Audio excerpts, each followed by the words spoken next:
20절부터 읽을게요. 20절부터 45절까지. 한 절씩 교독하겠습니다.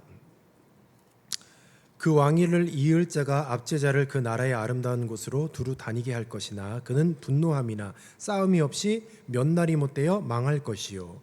또 그의 왕위를 이을 자는 한 비천한 사람이 나라의 영광을 그에게 주지 아니할 것이며 그가 평안함 때 타서 속임수로 그 나라를 얻을 것이며 넘치는 물 같은 군대가 그에게 넘침으로 말미암아 패할 것이요 동맹한 왕도 그렇게 될 것이며 그와 약주한 후에 그는 거짓을 행하여 올라올 것이요 소수의 백성을 가지고 세력을 얻을 것이며 그가 평안한 때에 그 지방의 가장 기름진 곳에 들어와서 그의 조상들과 조상들의 조상이 행하지 못하던 것을 행할 것이요 그는 노력하고 탈취한 재물을 무리에게 흩어주며 계략을 세워 얼마 동안 산성들을 칠 것인데 때가 이르기까지 그리하리라.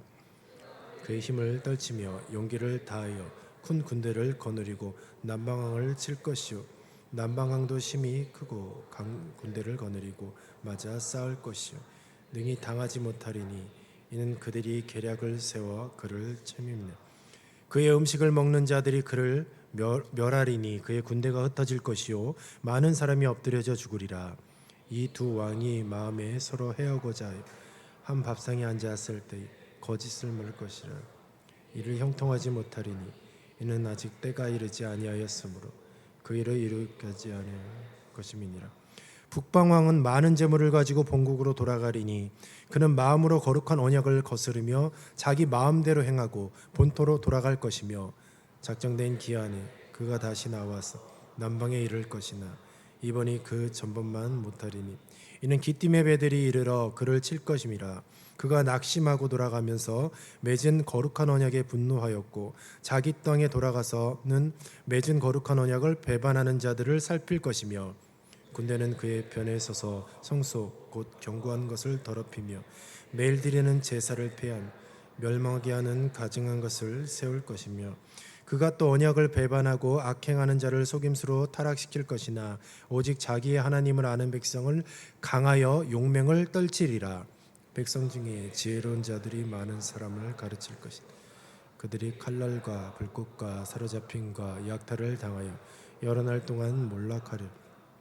그들이 몰락할 때에 도움을 조금 얻을 것이나 많은 사람들이 속임수로 그들과 결합할 것이며 또 그들 중에 지혜로운 자 몇 사람이 몰락하여 무리 중에서 연단을 받아 정결하게 되며 희게 되어 마지막 때까지 이르게 하리니 이는 아직 정한 기한이 남았음이니 그 왕은 자기 마음대로 행하며 스스로 높여 모든 신보다 크다 하며 비상한 말로 신들의 신을 대적하며 형통하기를 분노하심이 그칠 때까지 하리니 이는 그 작정된 일을 반드시 이루실 것임이니라.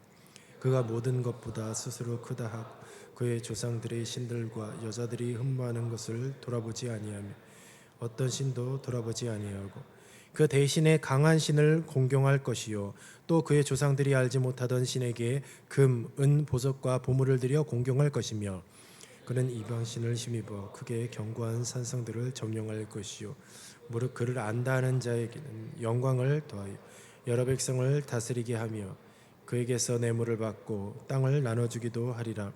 마지막 때에 남방왕이 그와 힘을 겨룰 것이나 북방왕이 병과 마병과 많은 배로 회오리 바람처럼 그에게 마주와서 그 여러 나라에 침공하여 물이 넘친같이 지나갈 것이요 그가 또 영화로운 땅에 들어갈 것이요 많은 나라들을 패망하게 할 것이니 오직 에돔과 모압과 암몬 자손의 지도자들은 그의 손에서 벗어나리라. 그가 여러 나라들의 그의 손을 펴리니 애굽 땅도 면하지 못할 것이니 그가 권세로 애굽의 그 면과 모든 보물을 차지할 것이다. 리비아 사람과 구스 사람이 그의 시종이 되리라.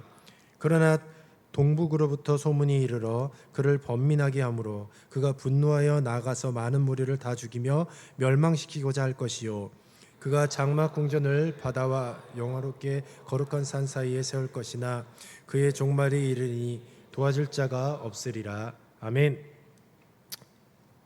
강하여 용맹을 떨치리라라는 제목으로 말씀을 증거하도록 하겠습니다. 다니엘 11장은 굉장히 길죠. 1절부터 45절까지나 되는 굉장히 많은 분량의 그런 내용입니다. 이렇게 읽어보면 정신이 없어요. 무슨 내용인지를 잘 모르겠어요. 그래서 한번 일단 이 11장의 간략한 구조에 대해서 먼저 한번 살펴보도록 할게요. 일단 이 다니엘 11장은 구약 전체를 통틀어서 가장 정밀하고 복잡한 예언 중에 하나예요. 굉장히 예언이라는 것이 결국 미래에 되어질 일이고, 근데 그 예언을 굉장히 상세하게 이렇게 구체적으로 그렇게 예언이 되어져 있습니다. 그래서 분량이 많은 겁니다. 보통 이제 페르시아 바사라고 하는 이 페르시아 제국을 시작으로 해서 헬라 제국의 분열, 그리고 이제 헬라 제국이 네 나라로 쪼개지는데 그 중에 남방왕 북방왕이라고 하는 것이 바로 이 헬라 제국이 분열된 이 네 나라 중에서 셀류쿠스 왕조와 프롤레마이오스 왕조, 이 두 왕조 간의 갈등을 남방왕 북방왕의 이제 전쟁을 통하여서 이렇게 묘사를 하는 거죠. 그래서 셀류쿠스와 프롤레마이오스 왕조, 이 두 왕조 간의 갈등을 그리고 있습니다. 그래서 남방왕 북방왕으로 그렇게 성경에서는 바꿔서 그렇게 얘기를 하는 거예요. 먼저 1절부터 2절까지는 페르시아 시대예요. 10장부터 이어진 환상의 연속, 다니엘 10장, 11장, 12장이 한 환상을 다룬다고 보시면 돼요. 그리고 10장은 도입부, 11장이 본격적인 환상의 내용이고, 이제는 다니엘 12장은 마지막에 정리를 하는 그런 내용으로 보면 됩니다. 10장으로부터 이어진 환상의 연속으로 우리가 한번 내용을 쭉 돌이켜보면 천사가 다니엘에게 말을 하죠. 진리의 책이라고 그렇게 얘기를 해요. 그러니까 오늘 11장의 내용은 천사가 다니엘에게 밝히는 진리의 책의 내용을 구체적으로 드러낸 내용입니다. 그래서 1절에 이제 다리오를 도운 존재, 다리오를 도운 존재가 누구냐? 가브리엘 천사 혹은 미그아엘 천사라고 볼 수가 있습니다. 그래서 일단 1절부터 2절까지는 페르시아 시대예요. 자, 3절부터 4절까지는 바로 알렉산더 대왕과 제국의 분열을 단 이 두 절로 간략하게 압축하고 있습니다. 역사책에 보면 우리가 헬라 제국 알렉산더 대왕을 잘 아실 것이에요. 정말 빠른 시간 안에 그 대제국을 완성하고 32살에 요절했죠. 32살에 요절했던 알렉산더 대왕입니다. 자, 이 3절과 4절에 보면 이 알렉산더 대왕을 어떻게 묘사하고 있느냐? 장차한 능력 있는 왕으로 그렇게 묘사를 하고 있어요. 바로 이 장차한 능력 있는 왕이 누구냐? 알렉산더를 지칭하고 있습니다. 이 알렉산더 대왕을 통하여서 헬라 제국의 급속한 확장과 이제는 알렉산더 대왕이 조기에 사망하고 32살에 요절을 하였습니다. 그런데 이 헬라 제국을 건설했지만 알렉산더 대왕의 아들이 그 나라를 계승하지 못했습니다. 누가 계승을 했냐? 바로 알렉산더 대왕을 따랐던 네 장군들에 의하여서 그 넓디 넓은 헬라 제국이 네 곳으로 분열이 되었습니다. 4절 말씀에 보면 자손에게 돌아가지 않는다라는 그런 표현이 뭐냐? 바로 알렉산더의 실제 아들이 암살당한 역사와 정확하게 일치하고 있어요. 그리고 천하 사방으로 나뉜다라고 했죠. 제국이 바로 네 부분으로 분열되었죠. 그리고 이제 5절부터 20절까지는 남방왕 프롤레마이오스 왕조와 북방왕 셀류코스 왕조 간의 전쟁을 다루고 있습니다. 그래서 이 5절부터 20절까지가 굉장히 복잡하고 치밀한 역사를 기록하고 있어요. 남방왕 한번 사진 한번 볼게요. 그림을 보면서 그 다음 장. 오늘 좀 복잡합니다. 자, 150년의 전쟁을 했어요. 밑에 이집트 쪽이 프롤레미 왕조예요. 그리고 셀라우코스 왕조가 이제 위죠. 그리고 저 중간쯤 충돌 지역이 어디냐? 바로 이제 예루살렘이 있는 적과 꿀이 흐르는 가나안 땅입니다. 항상 저 분계선 약간 북쪽으로 조금만 올라가면 예루살렘이 있는 것이죠. 치열하게 싸우는 현장에 바로 하나님의 백성들이 있었던 것입니다. 자, 그것을 기본적으로 이렇게 알아두면 좋을 것 같습니다. 그래서 이 남방왕과 북방왕의 충돌을 계속해서 다루고 있는 것이에요. 자, 쭉 넘어가시면 21절부터 35절까지는 북방왕 중에서 여기서 보면은 다니엘 11장에 보면 남방왕이 나오고 북방왕이 나와요. 그런데 남방왕이 한 명이 아니고 북방왕이 한 명이 아니에요. 아까 그 표를 한번 보여주도록 하겠습니다. 이게 왜 어렵냐면요. 자, 보이시나요? 옆에 남방왕 시리아 셀루코스 왕조, 그리고 북방왕이죠. 그리고 남방왕 이집트 프롤레마이오스 왕조, 이렇게 두 개 나눴죠. 그런데 남방왕이 다 똑같은 남방왕이 아니라 왕조라고 보시면 돼요. 왕조. 보시면 11장 5절에 얘기하는 북방왕과 11장 6절에서 얘기하는 북방왕이 달라요. 왕이 다르다는 거예요. 왕은 다른데 그냥 북방왕으로 얘기를 하는 거예요. 남방왕도 마찬가지입니다. 5절에서 얘기하는 왕과 6절에서 얘기하는 남방왕이 다 달라요. 왕조가 무엇이죠? 그러니까 왕조라는 것이 대대로 그냥 이어나가는 거죠. 그 대대로 이어나가서 한 나라를 대대로 이어나가는 것입니다. 그래서 한 정권이라고 보면 돼요. 그래서 셀레우코스 왕조를 이뤄서 북방 쪽을 이렇게 다스리고, 그리고 프롤레마이오스 왕조라고 해서 이제 남쪽 이집트 쪽이죠. 위쪽은 좀 시리아 쪽이고, 그래서 그쪽으로 서로 왕조를 이루는 거죠. 성경에는 그냥 왕의 이름은 나와 있지 않습니다. 보시면 이름이 다 틀려요.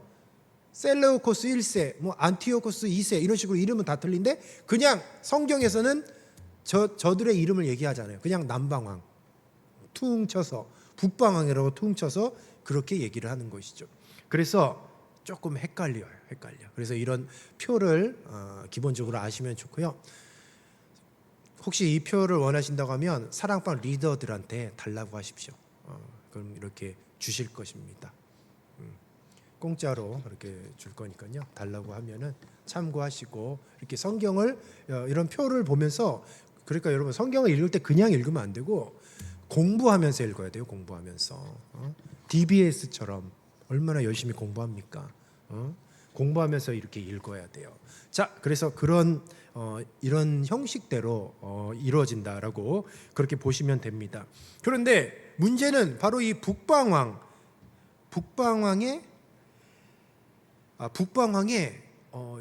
이상한 사람이라고 하기는 좀 그런데 어떤 특별한 왕이 이렇게 일어나고 있어요. 그게 역사적으로 눈여겨봐야 될 사람이 누구냐? 안티오코스 4세 에피파네스예요.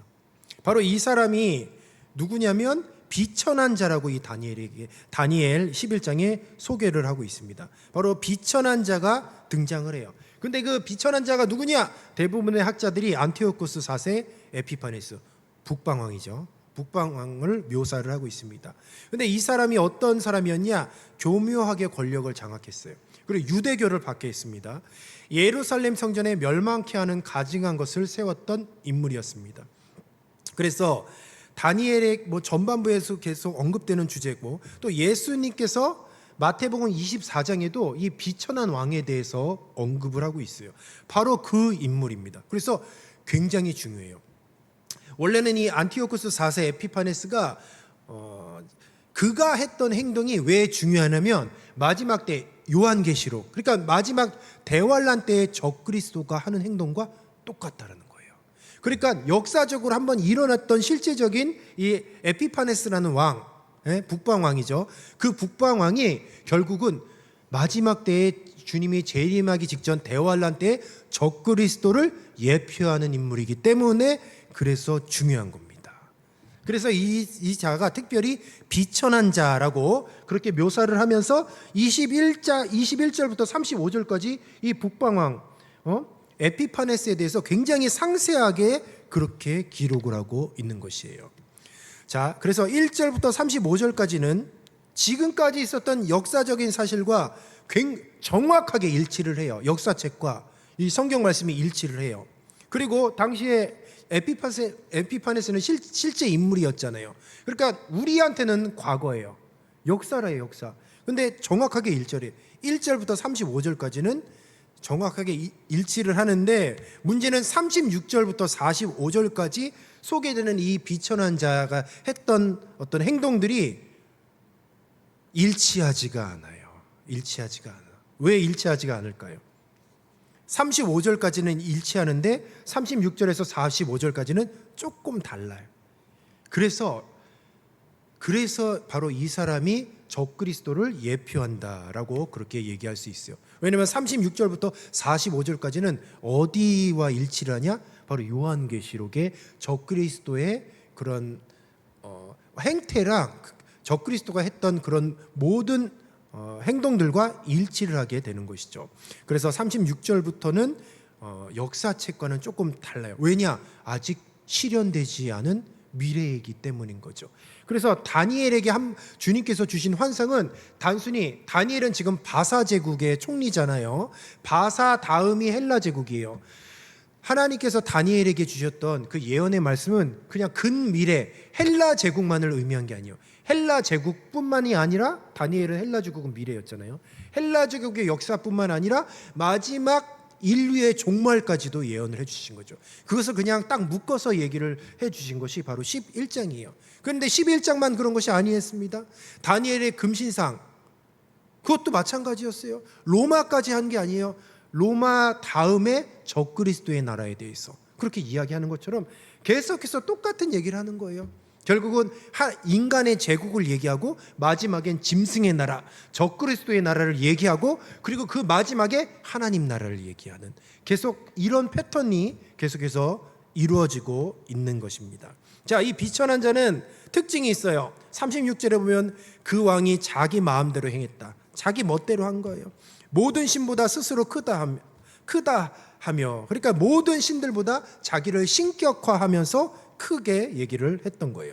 그리고 신들의 신을 대적하며 라는 말도 있습니다.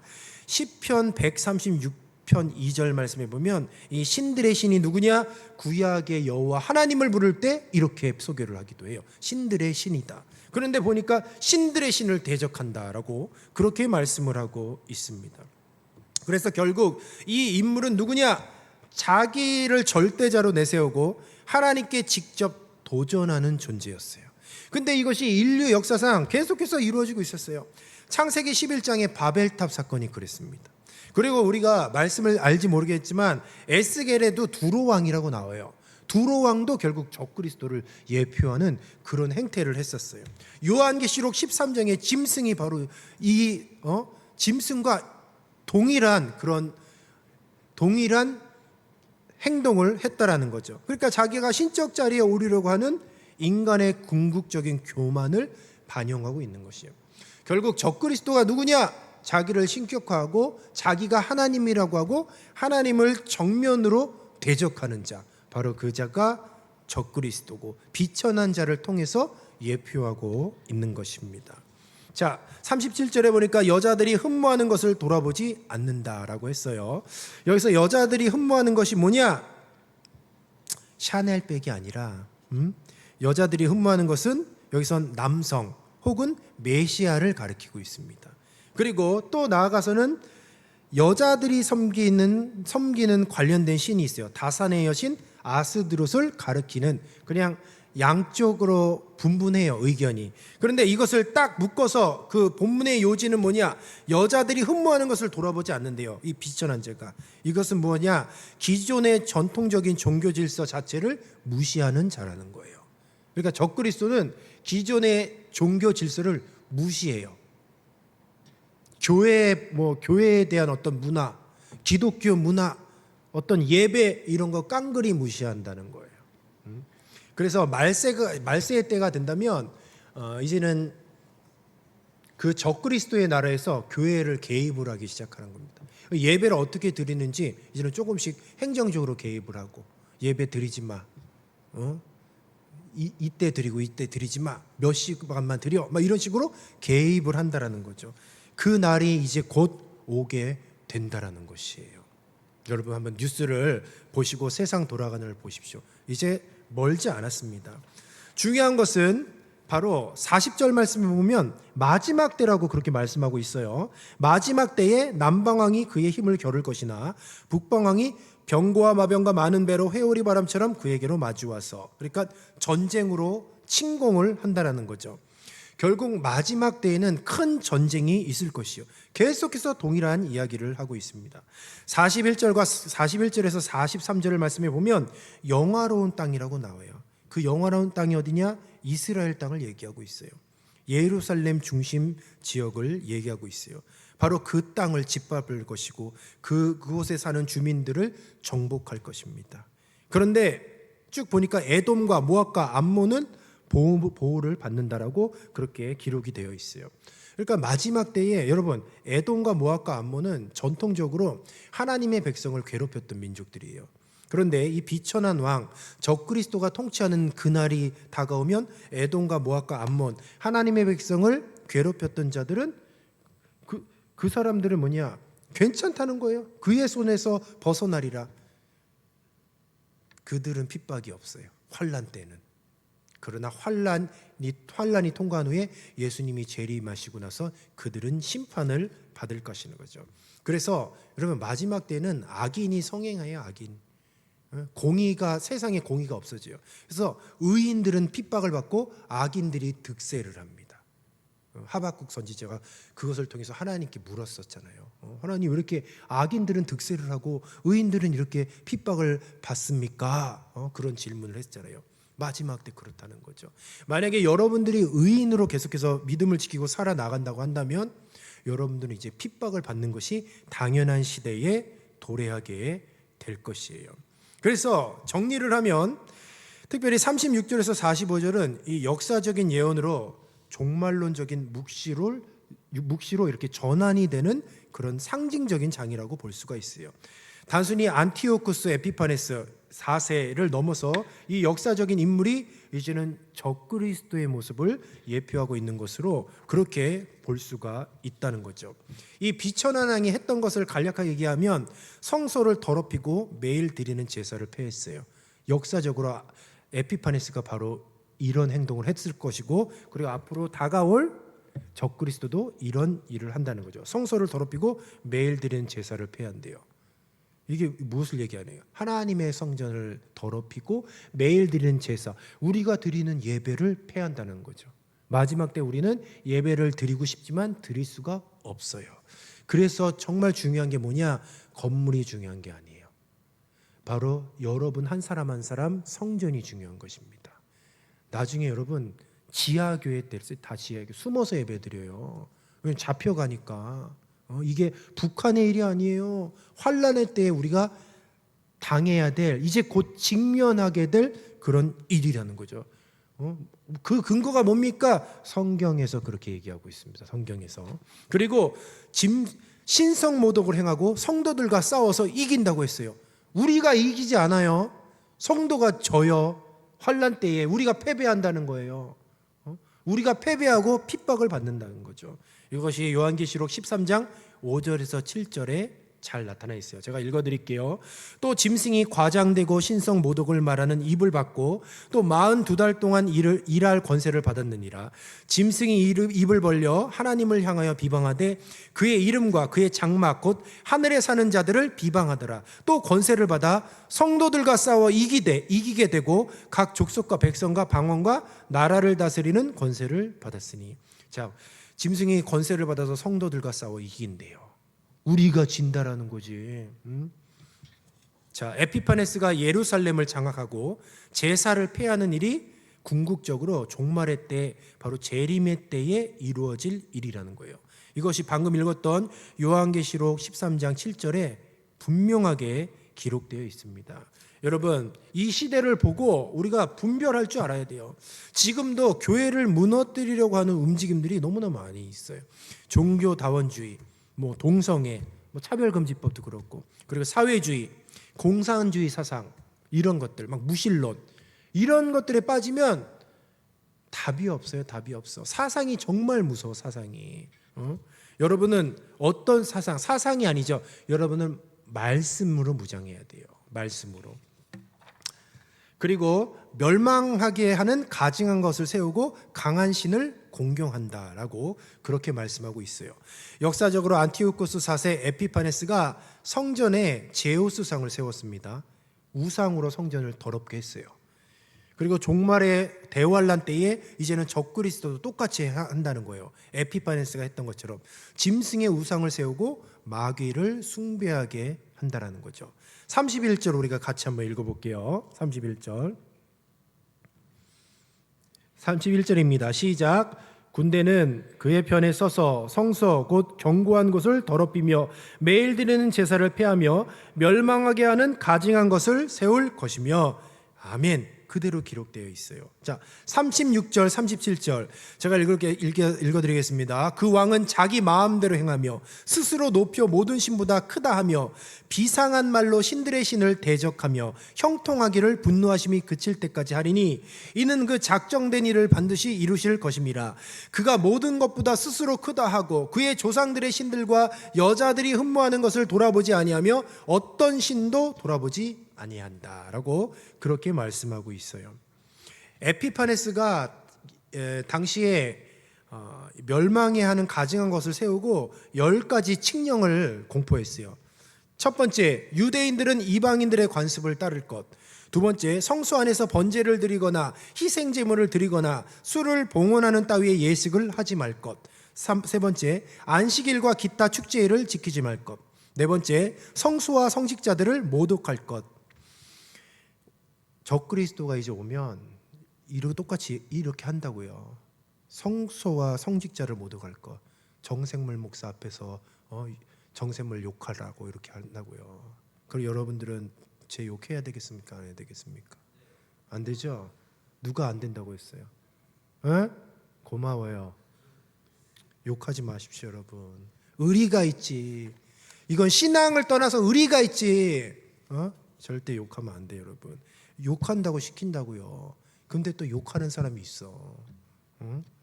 이교와 제단과 성전과 신당을 세울 것. 돼지와 부정한 동물들의 희생의 제물로 잡아 바칠 것. 사내 아이들에게 할례를 주지 말 것. 온갖 종류의 음란과 모독의 행위로 스스로를 더럽힐 것.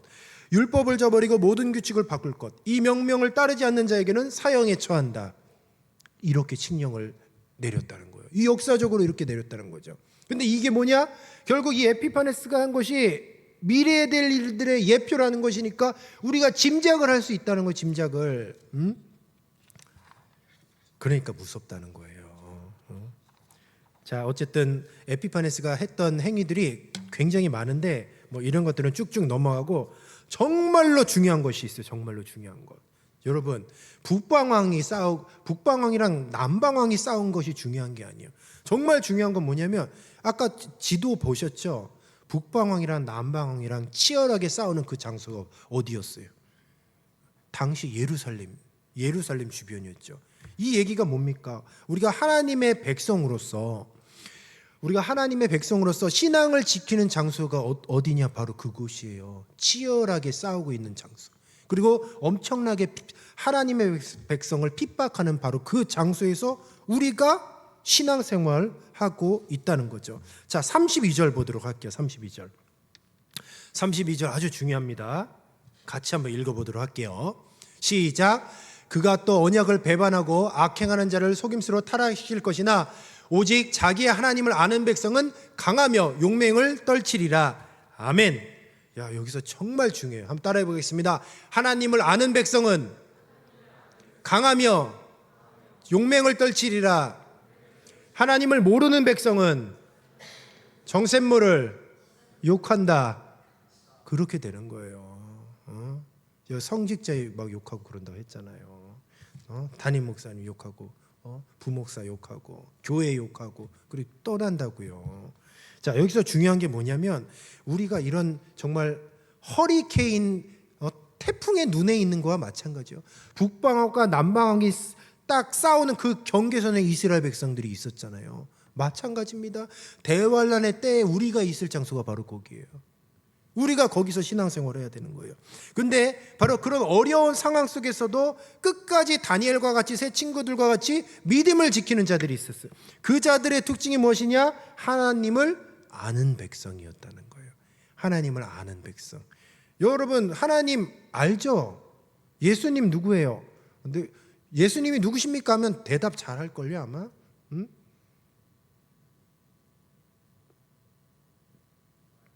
네? 예수님이 누구십니까? 예수님이 누구예요? 몰라요? 저 우리 모내기 하고 온 아린 청년 모내기 하고 왔어요? 뭐 농하고 어쩌고 저쩌고 하는데 예수님이 누구십니까? 네? 통역 좀 해주십시오. 잘 안 들려요. 뭐라고요? 말이야 울 것 같아서 물어보면 안 되겠네. 자, 여러분 하나님을 아는 것이 중요해요. 이게 왜 중요하냐면 이건 머리로 하는 것이 아니에요. 머리로는 누구나 몰라. 교회 안 다니는 사람도 예수님이 누군 줄 알고 하나님이 누군 줄 알아요. 성령님은 누구시요? 성령님. 머리로는 알아요. 성령님, 오순절 마가의 다락방에 임하셨던 바로 그분, 뭐 이렇게 설명할 수 있어요. 카운셀러, 뭐 이렇게 설명할 수 있고 여러 가지 설명할 수 있어요. 문제는 하나님을 안다는 것은 머리로 하는 게 아니에요. 따라해 보겠습니다. 하나님을 아는 것은 머리가 아니라 가슴으로 아는 것. 그렇죠. 하나님을 아는 것은 경험적으로 아는 겁니다. 경험적으로. 머리로 이론상 아는 게 아니라 경험적으로 아는 거. 우리가 교회 신앙생활 하면서 우리가 교회를 출입하고 예배하고 이렇게 신앙생활 하는데 두 가지 부류의 사람이 있어요. 첫 번째는 하나님을 지식적으로 머리로만 아는 사람. 그리고 두 번째는 하나님을 경험하고 체험하고 가슴으로 아는 사람. 이 사람의 차이는 언제 나타나느냐? 환난의 때에 나타나요. 같이 우리가 하하오호 신앙생활하면 전혀 몰라요. 분간이 안 돼. 그런데 정말 사자굴에 들어갈 바로 그때, 그리고 풀목불에 던져지기 직전 바로 그때에 정말 어마어마한 감당할 수 없는 그런 대환란이 벌어질 바로 그때에 하나님을 그냥 머리로만 아는 자들과 가슴으로 아는 자들이 딱 분리가 된다는 거죠. 그 사람이 결국 어떻습니까? 강하고 용맹을 떨친다고 했어요. 두려워하지 않는다고 했습니다. 세상에서. 그러면 여러분 정말 중요한 건 뭐냐? 내가 하나님을 아냐 모르냐? 바로 이거예요. 이거. 여러분 진짜 하나님 아세요? 혹시 그냥 교회 부모님이 나오기 때문에 내가 신앙생활하는 거 아닌가요? 아니면 그냥 오랫동안 이 지체들과의 인간적인 관계 때문에 그래서 나오는 거 아니에요? 정말 하나님 아십니까? 정말 하나님 체험했어요? 성령님이 내 마음속에 계시다는 확신이 있습니까? 정말 내가 기도하면 하나님께서 내 기도를 들어주신다는 그런 믿음이 있어요? 정말 있습니까? 아닌 것 같은데? 바로 그게 중요한 거예요. 그게 중요한 거. 우리 동원교회는 그리고 우리 동원교회 청년부는 목표가 분명해야 돼. 목표가 분명. 우리가 몇 명 와야 되느냐 이게 중요한 게 아니에요. 출석이 중요한 게 아니에요. 물론 목사님은 매주 출석을 체크하긴 해요. 출석을 체크하긴 하는데 50명을 못 넘더만 50명을 못 넘어. 우선 출석을 체크하는데 숫자가 딱 몇 명이 와야 되고 뭐 부흥이 되고 이게 중요한 게 아니야. 정말 중요한 건 우리가 하나님을 아는 경험이 있어야 돼. 한 사람 한 사람이. 하나님을 아는 경험. 하나님을 체험한 경험. 그럼 그 경험을 언제 합니까? 그 경험을 언제 해요? 네? 바로 내가 원하는 답이었어요. 좀 크게 얘기해 보세요. 언제요? 그렇죠.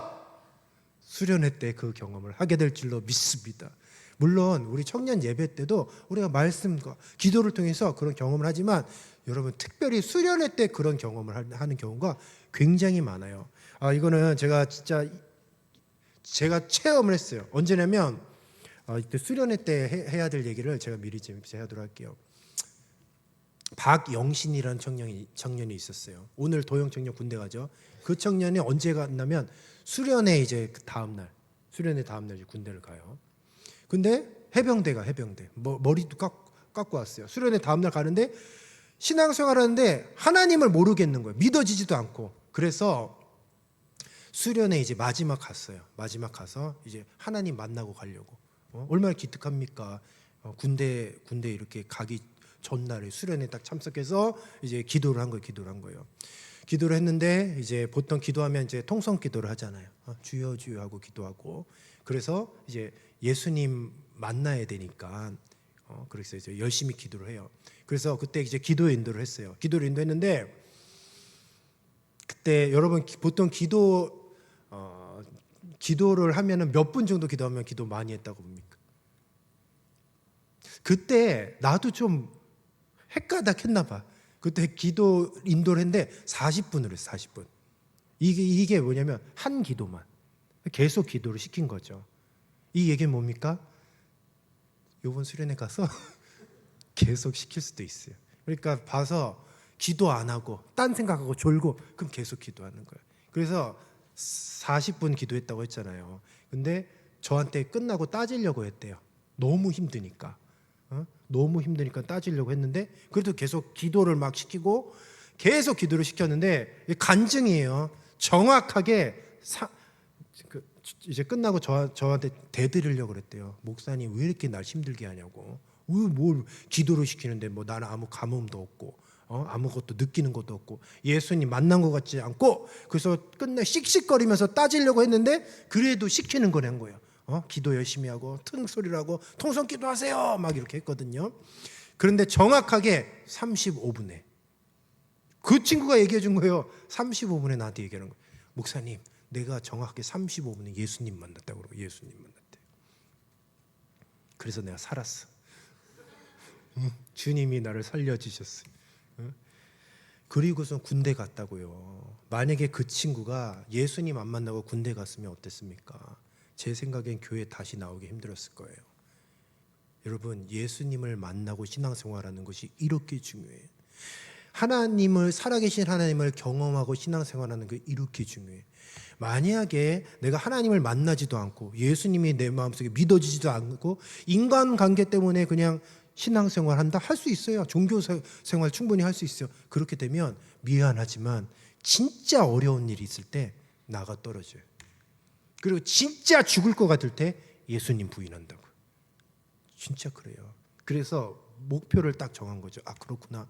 우리 동원교회는 우리 청년부는 일반적인 그런 종교 활동하는 청년들을 양성하는 게 아니라 정말 환난의 때에 핍박의 때에 정말 죽을 것 같을 때에 예수님 부인하지 않고 하나님을 아는 지식, 경험이 있어서 마지막 때는 정말 환난의 때에 강하고 용맹을 떨치는 그런 성도를 만들어야 되겠다.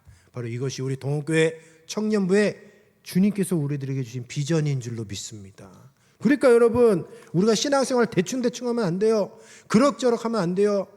머리에 그냥 성경 지식, 성경 공부하러 이곳에 온 게 아니에요. 여러분 신앙생활은 뭐냐? 하나님 만나려고 온 줄로 믿습니다. 하나님을 체험하려고 온 줄로 믿습니다. 여러분 인생 살면서 힘들고 어려운 일 있죠? 그때마다 주님을 부인하지 말고 매달리세요. 주님 힘들어 죽겠습니다. 시험에 들어서 미치겠습니다. 교회 나오기 싫습니다. 치열하게 그러면서 하나님을 찾고 구하고 그렇게 매달리는 가운데 하나님을 만나는 경험을 하셔야 된다는 것이죠. 자, 한번 선포하고 말씀 마치도록 하겠습니다. 오늘 32절 이 말씀을 여러분 꼭 기억하십시오. 자, 하나님을 아는 백성은 강하여 용맹을 떨치리라. 다시 한번 하나님을 아는 백성은 강하여 용맹을 떨치리라. 마지막 때에 바로 이 용맹을 떨치는 하나님을 아는 백성이 저와 여러분의 모습이 될 줄로 믿습니다. 기도하겠습니다. 우리 이 시간 합심해서 간절히 기도할게요. 우리 이 시간 기도할 것은 주님 내가 하나님을 아는 지식만 갖는 것이 아니라 내가 하나님을 만난 체험이 있게 하여 주시고 하나님을 만난 경험이 있게 하여 주시옵소서. 말로만 하는 것이 아니라 정말 만나게 하여 주시고 정말 체험하게 하여 주시고 진심으로 믿어지게 하여 주셔서 우리가 환난의 어려운 순간까지도 주님을 부인하지 않을 만큼의 확실한 믿음, 확실한 체험이 있게 하여 주시옵소서. 주여 나를 만나주시고 체험케 하여 주시고 하나님을 아는 믿음 허락하여 달라고 이 시간 우리가 주여 한번 부르짖고 간절히 합심하여 기도하겠습니다. 주여 아버지 하나님, 주님을 알기를 원합니다. 주님을 알기를 원합니다. 주님을 만나게 하여 주시옵소서. 체험케 하여 주시옵소서. 아버지 하나님, 우리가 폭풍과 같은 이 세상을 살면서 이제는 대환란의 시대가 엄습할 때에 주님을 부인할 아버지 그런 많은 일들이 일어납니다. 그럼에도 불구하고 하나님을 아는 분명한 지식이 있을 때에, 하나님을 아는 분명한 경험이 있을 때에 우리는 주님을 부인하지 아니하고 외면하지 아니하고 강하고 용맹을 떨치는 하나님의 백성이 되게 하옵소서. 대환란 때에 우리는 핍박이 정해져 있습니다. 그 핍박을 믿음으로 통과해야 되는데 과연 지금 우리의 현재의 신앙의 상태를 볼 때에 우리는 통과할 수 없습니다. 주여 주님을 만나게 하여 주시고 큰 믿음 허락하여 주시고 온전히 주님 우리들을 붙잡아 주시고 성장시켜 주셔서 이제는 우리가 좋은 환경, 좋은 시설에서 주님을 섬기는 것이 아니라 정말 힘들고 어렵고 척박한 가운데서도 주님을 끝까지 부인하지 않고 믿음으로 나아갈 수 있는 귀한 거석들 되게 하여 주시옵소서. 하나님을 아는 지식으로 강하고 용맹하게 주님을 끝까지 붙잡을 수 있는 우리들이 되게 하여 주셔서 정말 순교하기까지 우리가 주님 다니엘과 같이 새 친구들과 같이 믿음을 지키며 뜻을 정하여 하나님의 나라가 임할 것을 소망하며 믿음을 지키는 귀한 것을 누릴 수 있도록 주여 도와주시고 인도하여 주시옵소서. 아버지 하나님 은혜 주시옵소서. 주님을 알게 하여 주시옵소서. 체험케 하여 주시옵소서. 예수님의 이름으로 기도드리옵나이다. 아멘.